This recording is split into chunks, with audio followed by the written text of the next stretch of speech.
ಮೊದಲನೇ ದಿನದ ನೀಟ್ ಎಕ್ಸಾಮ್ನ ಸಂದರ್ಭದಲ್ಲಿ ಕೆಲವು ನೀಟ್ನ ಪರೀಕ್ಷೆಯನ್ನು ಬರೀತಕ್ಕಂಥ ವಿದ್ಯಾರ್ಥಿಗಳಿಗೆ ಪ್ರವೇಶಕ್ಕೆ ಅವಕಾಶಗಳು ದೊರಕಲಿಲ್ಲ. ಸಮಯ ಲೇಟ್ ಆಯಿತು, 2 ನಿಮಿಷ 3 ನಿಮಿಷ ಅಂತ ಹೇಳಿ.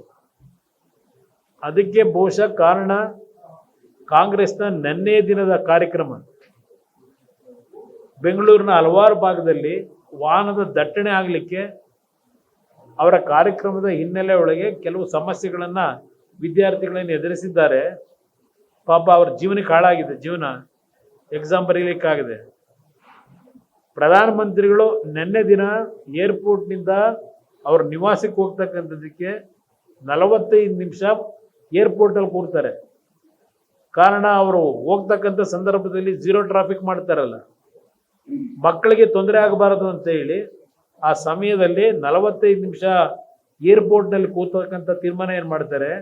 ಅದು ಒಬ್ಬ ಜನಪ್ರತಿನಿಧಿಗೆ ಇರಬೇಕಾದಂಥ ಮುಂದಾಲೋಚನೆ, ಮುಂಜಾಗ್ರತೆ ಕ್ರಮ ಯಾವ ರೀತಿ ತಗೋಬೇಕು ನಾವು ಅಂತಕ್ಕಂಥದ್ದು ಅವರ ನಡವಳಿಕೆ ಏನಿದೆ ಅದನ್ನು ತಿಳ್ಕೊಂಡು ಸರಿಪಡಿಸ್ಕೊಳ್ಳಿ ಅನ್ನೋದನ್ನು ಹೇಳಲಿಕ್ಕೆ ಬಯಸ್ತೀನಿ.